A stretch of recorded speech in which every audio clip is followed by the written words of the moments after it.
Front and Center. Front and Center. A focus on important and significant developments affecting the lives of Filipinos, not only in the Philippines, but also those living and working around the world. Join us in Front and Center. Front and Center. Here on Radyo Pilipinas World Service. Good day, welcome to Front and Center, where we focus on developments in the Philippines, legislation that provides policies and directions that strives to promote a better economy for the country, issues that concern the welfare and well-being of every Filipino. All of these and more will be Front and Center. You can watch this program live on our Facebook page, Radyo Pilipinas World Service, and you can hear us on our audio live streaming, that's PBS receiver. Join us for another edition of Front and Center with your host, Jerome Toledo. And we have now on the line is the Undersecretary of the Department of Foreign Affairs, Undersecretary Eduardo De Vega, to talk about updates on the situation of Filipinos in Myanmar following the 7.7 magnitude earthquake. So good morning and thank you for joining us, Undersecretary De Vega. Good morning, Yusek De Vega. Good morning. Good morning, Pops. All right. So I would like to get an update regarding the situation of Filipinos in Myanmar following the 7.7 magnitude. So how are they faring right now, Undersecretary De Vega? It depends on how you interpret whether it's glass half empty or half full. The 4 missing are still unaccounted for, but the number hasn't increased. We've been giving the hotline number to everyone and inviting people to report if there are any missing people. Apparently just 4 in Mandalay. Now, we just contacted today the NBI because the NBI will also be sending a team there. We already have a contingent, and they will be sending a team to help in DNA identification. So, because there have been various bodies which have been recovered, which are claimed to possibly be Filipinos. And the problem is there's no way to identify them facially because they're in an advanced state of the composition of the bodies being retrieved, no? So, as for the Filipinos, the survivors, we will eventually, within the next few days, transfer about 100 of them from Mandalay to Yangon, where they could stay in shelter and be safer. There's about 170 Filipinos in Mandalay, so the city is not in good shape. Yangon, the most important city, the biggest city, fortunately is not in such bad shape. So there are hotels or places to stay, and we'll bring them there for the next few weeks. All right. And is there any challenge right now, given the recent political situation in Myanmar? Not where this concerns, not where the rescue of our kababayans are concerned, because the hardest hit parts are in the areas controlled by the military junta or unity government, the State Administrative Council at Tatmadaw. Where there is a challenge is where Filipinos and other nationals are arriving to be, become essentially human trafficking victims because they were promised jobs in Thailand and wound up at the Thai-Myanmar border, where they cross the border, go to enter Myanmar town and become part of these scamming centers. We just repatriated 206 of them, and that was just in the nick of time. That was just a couple of days before the earthquake. So that's the problem, because that area is not controlled by Myanmar. About half of Myanmar territory is not controlled by the military government, but by various armed rebel groups. That is the problem. Pero where the earthquake is centered, it is the junta. And it's a government. We can coordinate with them. The Mandalay area, that's a government-controlled area. Yes. Okay. I see. And also I would like to also get an update regarding the victims of illegal or the human trafficking there in Myanmar. So how are they faring now, given that there's a situation or humanitarian situation in Myanmar following the earthquake, Undersecretary? Well, under Bagong Pilipinas, our government is always willing to help, whether they're legal or illegal. Right now, there are no casualties. I don't want to say that the 4 Filipinos should be presumed dead because miracles happen. But let us say they are there under the rubble. Certainly, if they are located and identified, we shall help in the repatriation of remains, and we shall be providing financial assistance to the families. DFA has said that to the families, and DMW and Katnak said the same thing. Also, to the ones we will repatriate, we will bring to Yangon, certainly they'll be provided also their basic needs by the embassy. I see. Now, how many want to go home? Only one so far has said he will go home, and he'll be repatriated anytime today, not yet. But the others are still decided to stay there. You know, these are legal Filipinos. They just want to go back to the jobs. All right. Okay. Yeah. Just one Filipino expressed to be repatriated back in the country, while the some other expressed their intention to remain in Myanmar. Correct, Undersecretary? Tama po. Now, it Yeah. may be in the next few weeks there'll be more of them. They'll say that, well, there's no more job here. My school has collapsed. Maybe I'll just go home, and then we'll be ready to help them. But so far, only one. Just one this week. And by the way, to the our kababayans, if you know any relative counted for, please contact us at Facebook at Overseas Filipino Help. That is the page of the embassy, so that we could provide assistance or look for the person. And I will give the number of the sure. hotline number is in Yangon is +95 998 Yep. 521 01 sorry 521 0991. I will repeat. All right. +95 998 521 0991. Okay, got it. Okay, all right. And with that, thank you so much for the updates, Under Secretary Eduardo De Vega, of the Department of Foreign Affairs. Thank you, Salamat Undersecretary. And Front and Center will be right back after this break. Hatol ng bayan. Election Quick Facts. Campaign period. Ang opisyal na campaign period para sa mga national candidates ay magsisimula sa February 11, 2025 at mayroon silang 90 days para mangampanya. Samantala, mayroon namang 45 days para mangampanya ang mga tumatakbo para sa local positions at magsisimula ito sa March 29, 2025. Ang campaign period ay matatapos sa May 10, 2025. Hatol ng bayan. Election Quick Facts. Time to celebrate kulturang Pinoy. Tradisyon, musika, sining, literatura at iba pa. Anything and everything fun and Filipino. Ito ang Pinoy Kultura. How could you ever forget the magical feeling that courtship or panliligaw brings in your younger years? High school life, for my high school life, every memory kay ganda. Nandyan yung itutulak ka ng tropa whenever your crush passes by. Ang saya ng high school, singing yours in my school, di na mapapantayan. Then you start sending her love letters and flowers at paminsay maglalakas loob ka to ask if you could walk her home. I've fallen for you. And it doesn't end there. May sayawan o disco pag birthday ng barkada and you get to see her there too. Till I met you. Kikiligin ka pag sulyap ni crush.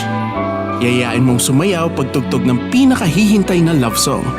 And that evening seems so perfect na parang kayo lang ang tao sa dance floor. I love you more each day. Oh, the beauty of courtship in Pinas. Yan ang Pinoy Kultura because our culture is cool.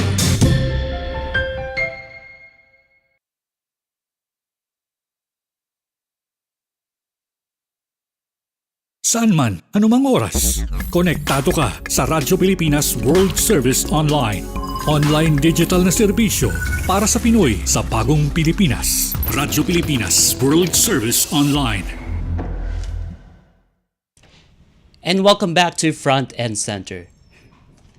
So, All right, so let's hear now the speech of the President Ferdinand R. Marcos Jr. on the ceremonial signing of the joint circular on the establishment of the child development centers by local governments units in Malacanang. Let's listen in. The Education Secretary Sani Angara, Interior and Local Government Secretary John Vic Remulla, Budget and Management Secretary Mina Pangandaman, the legislative arm of this whole effort, led by Senator Sherwin Gatchalian, Senator Coco Pimentel, Representative Roman Romulo, Representative Jude Asidre, and the Union of Local Authorities of the Philippines, Governor Dakila Carlo Chua, Dax Chua, local chief executives of the different cities and municipalities of the Philippines, fellow workers in government, distinguished guests, ladies and gentlemen, good morning. At the outset, I will ask your understanding for being a little bit late coming up. I was downstairs doing a book reading for 3 to 5 year olds in commemoration of what we are doing here. And I have to admit, I was having too much of a good time, so I actually asked if I could just stay there all day. But apparently the duties call. But nonetheless, it's always a joy to see the palace filled with a new energy, with a new laughter, the curiosity of children, as I'm sure you understand. Sometimes the palace is a very serious, very formal place. And when children come in, it reminds us what we are doing, why we are doing what we are doing. Earlier, I read a story entitled Ang Limang Tuta to these children, written by Eugene Y. Ebasco, illustrated by Almar Denso. It's a heartwarming tale about kindness and compassion for animals, showing us that no one is too young to make a difference in someone's life. I unfortunately probably made a mistake by bringing 2 of my dogs and losing my audience immediately. 3 to 5 year olds are not the easiest audience to keep anyway. And I immediately brought my own distractions. And that's why you will have to excuse my trousers are full of shedded hair of our toys downstairs. But now let me tell you another story. Sometime in the 1860s, a small boy sat by candlelight with his mother learning to read Spanish.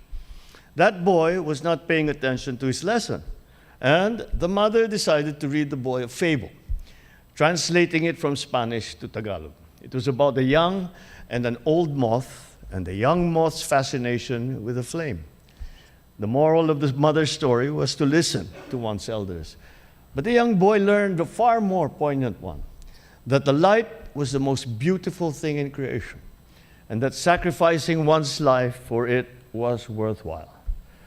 That boy grew up to become our national hero, Dr. Jose Rizal.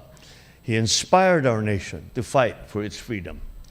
This story also emphasizes the importance of reading in building the educational foundation of our children. Reading to children improves their language, develops their cognitive skills, and allows them to appreciate learning. According to various studies, early high-quality education supports children's physical, and emotional development, which they need for school readiness. In 1990, Congress passed Republic Act number 6972, which required each barangay to have at least one child development center. However, due to limited resources, the Early Childhood Care Development, or ECCD Council, reported that as of March this year, 3,800 barangays in the country have yet to have CDCs. Too many children do not have the structured care that they need in their formative years. These challenges have been accumulating for the past 30 years, cannot be solved overnight. But that does not mean we should not begin. It should no longer be the case. Today we gather with one goal, to create a better and brighter future for our children. Today, our agencies are working hard to make our education system right for our students. Last 4th March, I directed the DBM to prioritize and to fund the establishment of Child Development Centers, or CDCs, especially in the more remote barangays of Mindanao and other low-income municipalities. Our local government units will now shoulder additional costs as part of their counterpart obligation to complete the project. Sa pamamagitan ng suporta natin sa mga lokal na pamahalaan na may limitadong kakayahan na magtayo ng sarili nilang CDC, mapapabuti natin ang edukasyon ng mahihirap nating mga kababayan. These CDCs are venues for the implementation of early childhood care and development center programs and services, especially the early learning programs and family support program. Sa mga center na ito, maaaring makapaglaro, makapagbasa, at makapag-aral ang ating mga kabataan. It can also be used as a resource center for developmentally appropriate learning materials and a laboratory for conducting research, data gathering, and innovations about early childhood. Sa pamamagitan ng mga CDC, magkakaroon ng maayos na pundasyon ng ating mga anak na siya namang magpapatibay sa pundasyon ng ating bansa.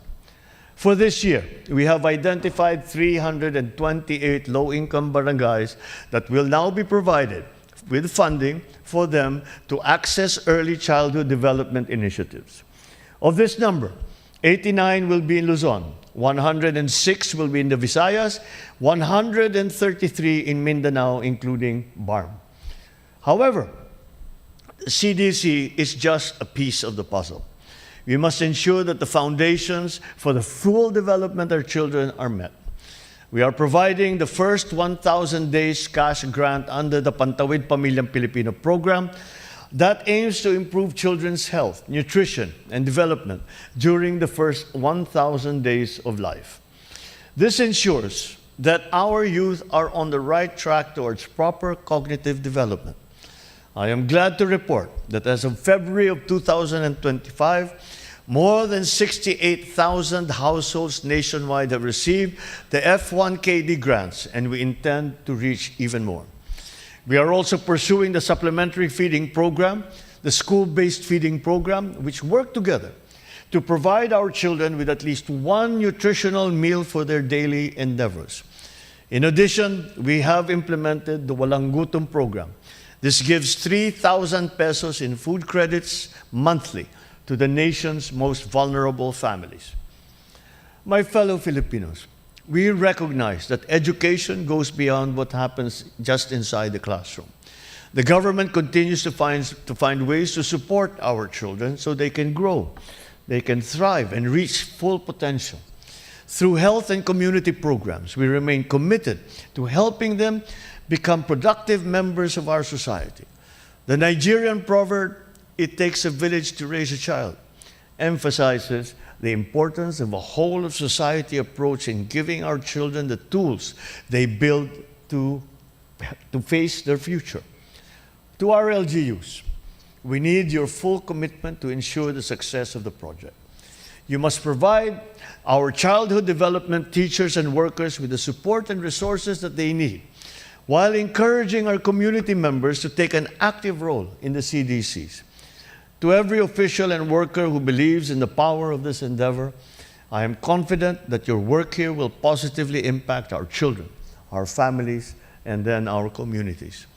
To our parents, especially those who have young children, take the time to read stories to your children. It is time well invested. It may be a small step, but it is a crucial one in looking after those who will inherit our motherland. Sa ating lahat, ipakita natin sa ating kabataan ang pagiging bagong Pilipino, disiplinado, mahusay, at mahal ang bayan. Let us carry on with our work so that every child can grow up knowing that they are valued, knowing that the hands that guide them belong to the ones who are unyielding in their love for this country. Maraming salamat po at mabuhay ang bagong Pilipinas.